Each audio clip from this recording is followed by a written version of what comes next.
الحمد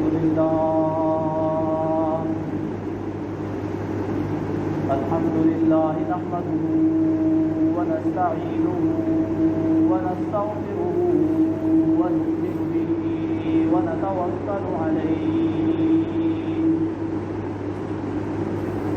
ونعوذ بالله من شرور أنفسنا ومن سيئات أعمالنا من يهده الله فلا مضل له ومن يضلله فلا هادي له ونشهد أن لا إله إلا الله وحده لا شريك له ونشهد أن سيدنا وشفيعنا وحبيبنا محمدا عبده ورسوله أرسله الله إلى كافة للناس بشيرا ونذيرا وداعيا إلى الله بإذنه وسراجا منيرا أما بعد فقد قال الله تبارك وتعالى في الكلام المجيد والفرقان الحميد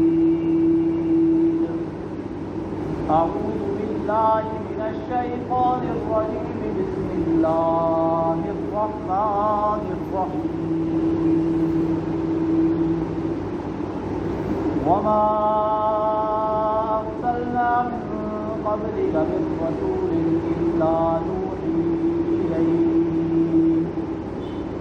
إلا نوحي إليه لا إله إلا أنا فاعبدون صدق الله العظيم وصدق رسوله النبي الكريم ونحن على ذلك لمن الشاهدين والشاكرين والحمد لله رب العالمين.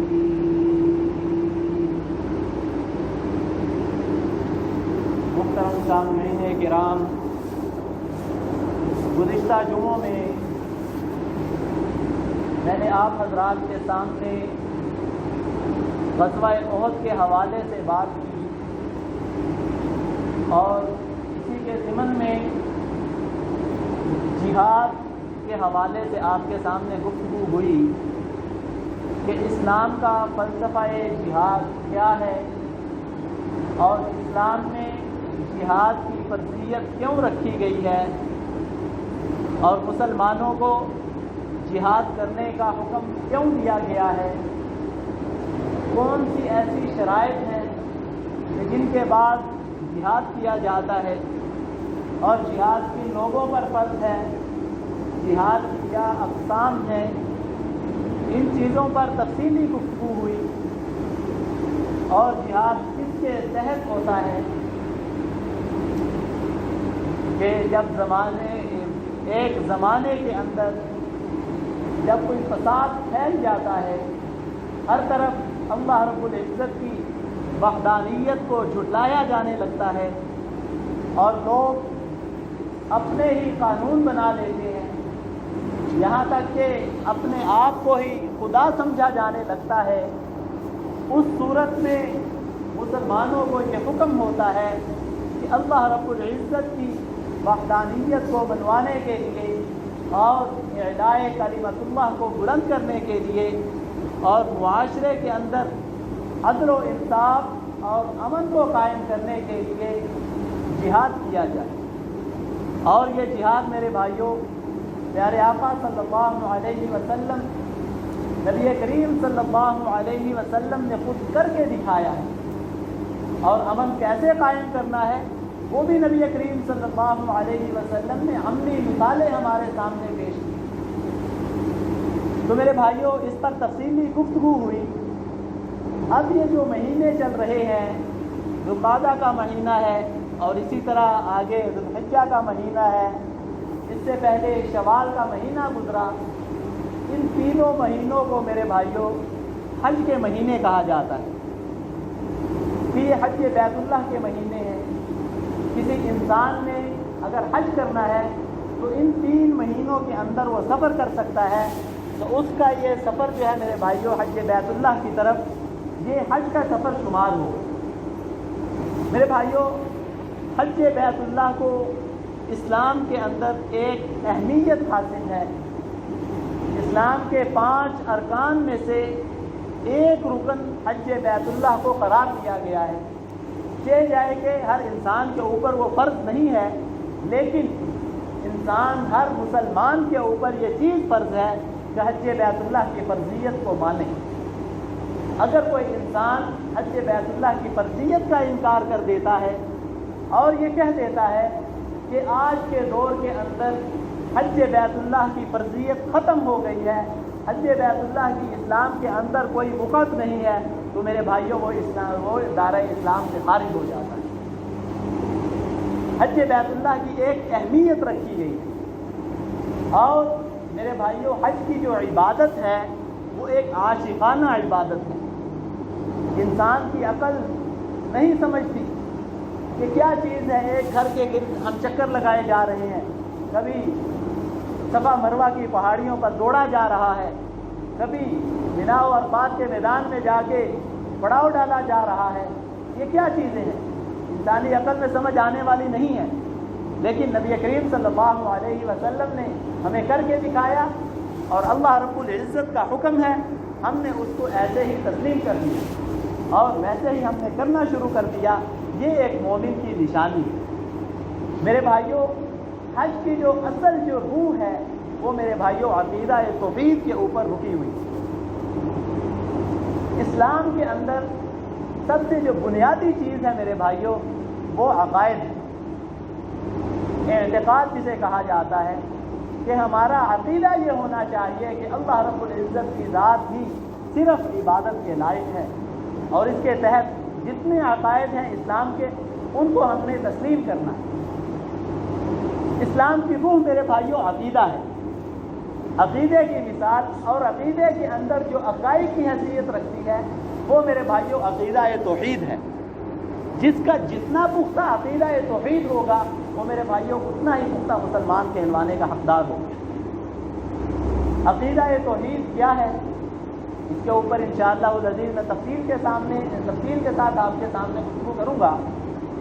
عقیدہ توحید میرے بھائیوں ایسے ہے جیسے انسان کے اندر روح ہوتی ہے، کہ انسان کا اگر ہاتھ کاٹ دیا جائے انسان میرے بھائیوں زندہ رہتا ہے، اگر اس کے دونوں پاؤں بھی کاٹ دیے جائیں انسان پھر بھی زندہ رہتا ہے، اگر کسی انسان کا کان کاٹ دیا جائے تو انسان پھر بھی زندہ رہتا ہے۔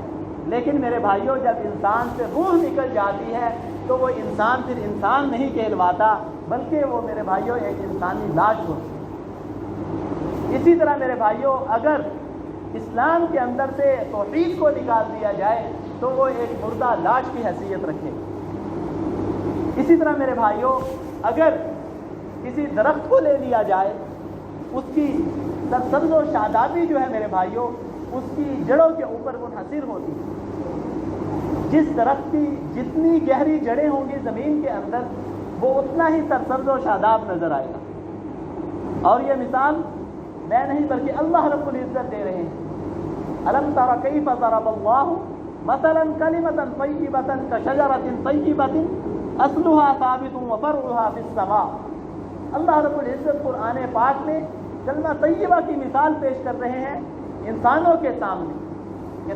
کلمہ طیبہ کی مثال ایسے ہے کہ اس کی جو ہے جڑیں زمین کے اس درخت کی مثال ہے جس کی جڑیں میرے بھائیوں زمین کے اندر گڑی ہوئی ہوں اور اس کی شاخیں آسمانوں سے باتیں کر رہی ہیں۔ عقیدہ توحید جس انسان کے اندر ہوتا ہے تو مومن بندے کی میرے بھائیوں اس کے دل کے اندر توحید کی جڑیں گڑی ہوئی ہوتی ہیں، اور اس کے ذریعے اور اس کے سبب میرے بھائیوں جو انسان سے اعمال نکلتے ہیں وہ اللہ رب العزت تک میرے بھائیوں پہنچتے ہیں۔ جب کسی انسان کا توحید کے اوپر مکمل ایمان ہوتا ہے اور کامل ایمان ہوتا ہے میرے بھائیوں، اس کے پھر میرے بھائیوں جو عبادات ہوتی ہیں وہ صرف اور صرف ایک اللہ رب العزت کے لیے وہ عبادات ہوتی ہیں۔ اگر توحید کے اوپر ہمارا پختہ ایمان نہ ہو تو ہم نماز پڑھتے ہوئے بھی میرے بھائیوں ہم دوسروں کی طرف دیکھ رہے ہوتے ہیں۔ کوئی مجھے یہ نہ کہتے کہ آپ نے اتنی جلدی نماز پڑھ لی، لوگوں کو دکھانے کے لیے نماز پڑھی جا رہی ہوتی ہے، اس کے پیچھے وجہ یہ ہوتی ہے کہ ہمارا میرے بھائیوں اللہ رب العزت کے اوپر کامل ایمان نہیں ہوتا۔ عقیدہ توحید میرے بھائیوں اصل اس کی دو میرے بھائیوں بنیادیں ہیں، ایک اقرار باللسان اور دوسری جو چیز ہے وہ تصدیق بالقلب، کہ دل سے بھی اللہ رب العزت کو ایک ماننا اور اس کے ساتھ ساتھ زبان سے بھی اس چیز کا اقرار کرنا کہ لا الہ الا اللہ، اللہ کے سوا کوئی دوسری ذات ہے ہی نہیں جو عبادت کے لائق ہو۔ ایک تو میرے بھائیوں اس چیز کا دل سے جو ہے میرے بھائیوں اس چیز کی تصدیق کی جائے، اور دوسری چیز زبان سے اس کا اقرار کیا جائے۔ اگر کوئی انسان صرف جو ہے زبان سے اقرار کرتا ہے، دل سے اس چیز کو نہیں مانتا میرے بھائیوں، اسے منافق کہا جاتا ہے، اور اس کا ایمان جو ہے کامل نہیں ہوتا، نامکمل رہتا ہے۔ اور اسی طرح کوئی انسان زبان سے اس چیز کا اقرار نہ کرے اور دل سے اس چیز کو تسلیم کرتا رہے، اس کا بھی میرے بھائیوں ایمان مکمل نہیں ہوتا۔ اب عقیدہ توحید کو پختہ کرنے کے لیے میرے بھائیوں کون سی چیزیں ہیں جو ہمیں دی گئی ہیں کہ ہم اللہ رب العزت کے اوپر ہمارا ایمان پختہ سے پختہ تر ہوتا چلا جائے؟ اس کے لیے میرے بھائیوں سمجھنے کی ضرورت ہے، وہ یہ کہ اللہ رب العزت کی ذات میرے بھائیوں اتنی بڑی ذات ہے کہ ہماری اس چھوٹی سی عقل کے اندر اللہ رب العزت کی ذات سمانے والی نہیں۔ اسی لیے اللہ رب العزت نے پورے قرآن کے اندر اپنی ذات کا میرے بھائیوں تذکرہ اور ذکر نہیں فرمایا کہ میری ذات کیسی ہے اور کتنی بڑی ذات ہے۔ اللہ رب العزت کی ذات کو پہچاننے کے لیے اللہ رب العزت کی صفات میں غور کرنے کی ضرورت ہے، اور قرآن کریم اللہ رب العزت کی صفات سے بھرا پڑا ہے۔ اللہ رب العزت نے اپنی کارکردگی دکھائی ہے اور جگہ جگہ پہ بتلایا ہے کہ یہ جو چیزیں آپ کو نظر آ رہی ہیں، ان چیزوں کو دیکھ کر آپ کا اللہ رب العزت پر ایمان کیوں نہیں آتا؟ میرے بھائیو جگہ جگہ پہ اس چیز کا ذکر کیا گیا ہے۔ اللہ رب العزت فرماتے ہیں وَجَعَلْنَا مِنَ الْمَاءِ كُلَّ شَيْءٍ حَيٍّ، ہر چیز کو ہم نے پانی سے پیدا کیا ہے۔ أَفَلَا يُؤْمِنُونَ، آپ لوگ ایمان کیوں نہیں لاتے؟ یہ جو میرے بھائیوں آگے دلیل دی جا رہی ہے، پہلے اللہ رب العزت دلیل دیتے ہیں، اس کے بعد نتیجے پہ میرے بھائیوں لوگوں کی توجہ جو ہے ڈالتے ہیں کہ آپ اس چیز پہ غور تو کریں کہ کوئی بھی چیز ہمیں نظر آتی ہے، ہم اپنی ہی مثال لے لیں، پانی کے بغیر ہم زندہ نہیں رہ سکتے۔ دنیا کا کوئی بھی جاندار ہے، کسی بھی جاندار کی مثال اٹھا کے دیکھ لیں، پانی کے بغیر میرے بھائیوں وہ چیز زندہ نہیں رہ سکتی، اور اس کی زندگی کا میرے بھائیوں کسی نہ کسی حد تک تعلق پانی کے ساتھ جڑا ہوا ہے۔ درختوں کو دیکھ لیں، کھیتیوں کو دیکھ لیں، جانوروں کو دیکھ لیں، پرندوں کو دیکھ لیں، جو مرضی چیز میرے بھائیوں جاندار اٹھا کے دیکھ لیں، اس کا تعلق پانی کے ساتھ جڑا ہوا ہے۔ اللہ رب العزت یہ مثال لوگوں کے سامنے رکھ رہے ہیں اور آگے فرماتے ہیں افلا یؤمنون، کیا ہو گیا ہے آپ ایمان کیوں نہیں لے کر آتے؟ اور دوسری جگہ پہ فرمایا وَجَعَلْنَا فِي الْأَرْضِ رَوَاسِيَ أَن تَمِيدَ بِهِمْ وَجَعَلْنَا فِيهَا فِجَاجًا سُبُلًا لَعَلَّهُمْ يَهْتَدُونَ۔ اللہ رب العزت فرماتے ہیں ہم نے زمین کو پیدا کیا اور زمین اس کے بعد ہلتی تھی۔ اللہ رب العزت فرماتے ہیں اس کے اوپر ہم نے پہاڑوں کو گاڑ دیا تاکہ یہ ہلے نہ، ایک جگہ پہ رکی رہے۔ اور پھر آگے اللہ رب العزت اپنی کارکردگی بیان کرتے ہوئے فرماتے ہیں اس کے اندر ہم نے کھلے کشادہ راستے رکھ دیے ان پہاڑوں کے اندر کہ جن کے اندر آپ اپنی منزل تک پہنچ سکتے ہیں۔ آگے اللہ رب العزت فرماتے ہیں وَجَعَلْنَا مِنَ السَّمَاءِ سَقْفًا مَحْفُوظًا، اور آسمان کو ہم نے ایک مضبوط چھت بنا دیا آپ لوگوں کے لیے۔ اللہ رب العزت فرما رہے ہیں وَهُمْ عَنْ آيَاتِهَا مُعْرِضُونَ، یہ اللہ رب العزت اپنی کارکردگی بیان کرنے کے بعد فرماتے ہیں وَهُمْ عَنْ آيَاتِهَا مُعْرِضُونَ، یہ کفار کو، یہ مشرکین کو کیا ہو گیا ہے، میری اتنی بڑی نشانیاں دیکھ کر بھی اعراض کر رہے ہیں۔ یہ میرے بھائیو اللہ رب العزت اپنی توحید سامنے رکھ رہے ہیں۔ آگے اللہ رب العزت زمین و آسمان کی مثال دیتے ہیں، وَهُوَ الَّذِي خَلَقَ اللَّيْلَ وَالنَّهَارَ وَالشَّمْسَ وَالْقَمَرَ وَالنُّجُومُ مُسَخَّرَاتٍ بِأَمْرِهِ۔ یہ تمام کی تمام چیزیں میرے بھائیوں، زمین و آسمان اور اس کے ساتھ چاند، سورج، یہ تمام کی تمام چیزیں اللہ رب العزت فرماتے ہیں کہ یہ ہم نے بنائی اور یہ ہمارے امر کی، ہمارے حکم کے اندر یہ مسخر ہیں۔ یہ ساری چیزیں اللہ رب العزت کے حکم کے ساتھ جڑی ہوئی ہیں۔ ہم میرے بھائیوں سورج کو دیکھتے ہیں، مشرق سے نکلتا ہے اور مغرب میں غروب ہو جاتا ہے۔ جب سے ہم پیدا ہوئے ہیں اس کو اسی طرح ہی دیکھ رہے ہیں۔ 22 جون سے میرے بھائیوں دن گھٹنا شروع ہو جاتے ہیں اور 22 دسمبر کے بعد دن بڑے ہونا شروع ہو جاتے ہیں۔ یہ ایک کائنات ہستی کا ایک ایسا سلسلہ چل رہا ہے میرے بھائیوں، جب سے کائنات بنی ہے اس وقت سے یہ سلسلہ چل رہا ہے اور سورج اپنی ڈیوٹی پر لگا ہوا ہے۔ یہ سارا کچھ ہو رہا ہے میرے بھائیوں، کبھی ایسا نہیں ہوا کہ سورج نے نکلنے میں کچھ تھوڑی سی تاخیر کر دی، کبھی ایسا نہیں ہوا۔ کبھی ہم نے ایسا نہیں دیکھا کہ آسمان پھٹ گیا ہو۔ یہ کیا ہے؟ یہ میرے بھائیوں اللہ رب العزت کی ذات کی نشانیاں ہیں۔ کوئی تو ہے جو میرے بھائیوں اتنے بڑے نظام کو چلا رہا ہے۔ آیت الکرسی ہم پڑھتے رہتے ہیں، یہ آیت الکرسی اللہ رب العزت کا مکمل تعارف ہے میرے بھائی۔ اللہ لا الہ الا ہو، اللہ رب العزت فرماتے ہیں اللہ کی ذات وہ ذات ہے کہ جس کے علاوہ کوئی الہ نہیں ہے۔ اور آگے اللہ رب العزت بتلاتے ہیں کہ الہ کیوں نہیں ہے۔ الحی القیوم، اللہ رب العزت کی ایسی ذات ہے، ایسی زبردست ذات ہے کہ وہ ہمیشہ سے زندہ ہے میرے بھائی۔ لا تأخذہ سنۃ ولا نوم، اللہ رب العزت کی ذات وہ ذات ہے کہ جسے کبھی میرے بھائیوں نیند نہیں آتی، نیند تو بہت دور کی بات ہے۔ ولا نوم، اللہ رب العزت فرماتے ہیں لا تأخذہ سنۃ ولا نوم، کہ اللہ رب العزت نیند تو بہت دور کی بات ہے، اونگ تک نہیں آتی اللہ رب العزت کی ذات کو۔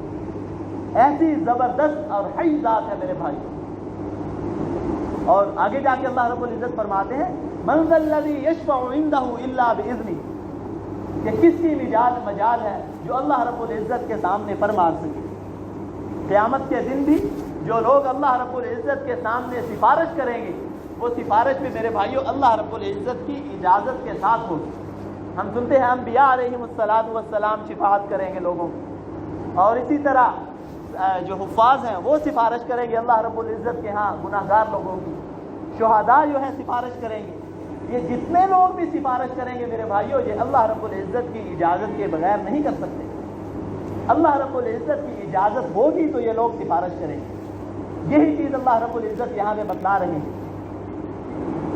آگے ایک اور جگہ پہ فرماتے ہیں آیت الکرسی کے اندر ہی وَلَا يَعُودُهُ حِفْظُهُمَا وَهُوَ الْعَلِيُّ الْعَظِيمُ، اللہ رب العزت فرماتے ہیں کہ یہ پوری جو زمین و آسمان جو چل رہے ہیں، یہ پورا جو ایک نظام چل رہا ہے، اس پورے نظام کو چلانے کے ساتھ بھی اللہ رب العزت تھوڑے سے بھی نہیں تھکتے۔ وَهُوَ الْعَلِيُّ الْعَظِيمُ، اللہ رب العزت کی ذات اتنی بڑی ذات ہے اور ایسی عظمت والی ذات ہے۔ یہ صفات ہے میرے بھائیوں، قرآن ان صفات سے بھرا پڑا ہے۔ الحمدللہ رب العالمین، قرآن کریم کی پہلی آیت ہے الحمدللہ رب العالمین۔ اللہ رب العزت فرماتے ہیں تمام تعریفیں اس رب کے لیے ہیں جو تمام عالمین، صرف ایک عالم کو نہیں، ہماری جو آنکھیں ہیں ایک عالم کو دیکھ رہی ہیں، اس طرح کے پتہ نہیں کتنے جہان ہیں۔ یہ اللہ رب العزت تمام جہانوں کو پالنے والے ہیں۔ اتنی بڑی کائنات کو جو انسان چلا رہا، جو ہستی چلا رہی ہو، اسے میرے بھائیوں اللہ کہا جاتا ہے۔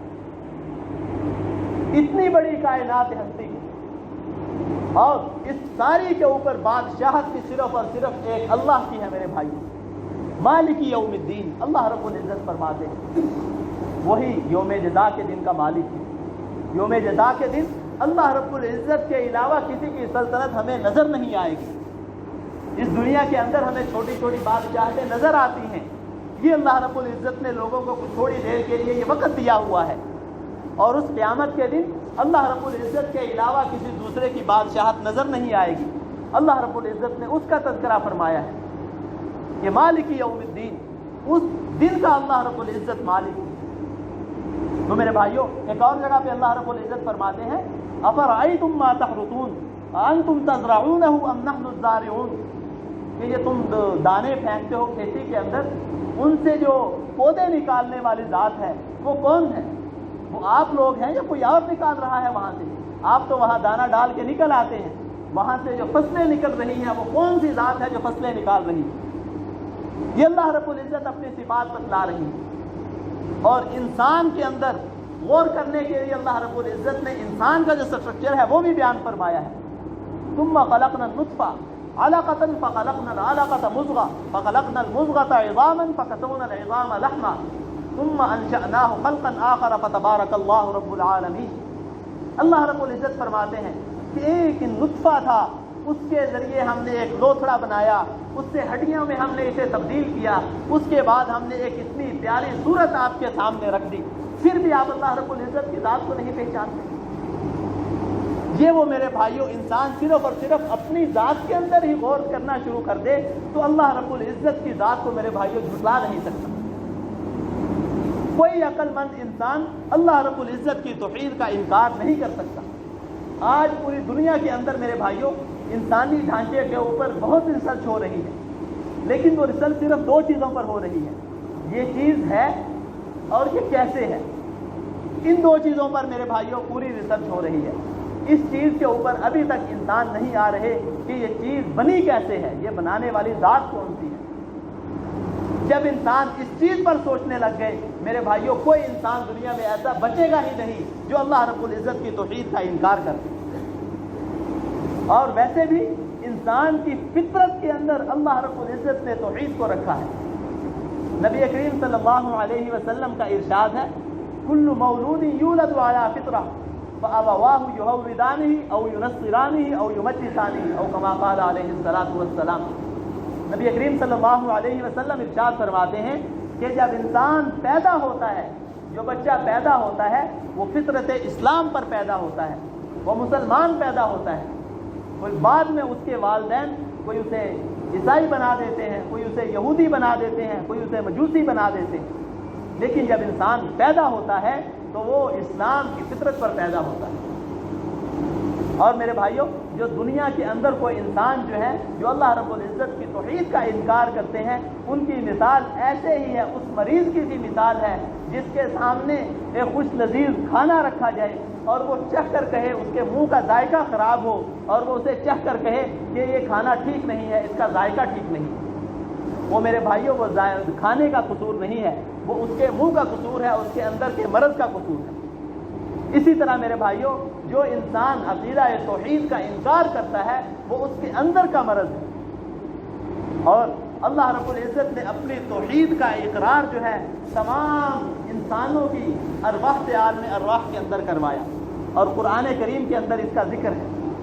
اللہ رب العزت نے تمام انسانوں سے وہاں پر پوچھا،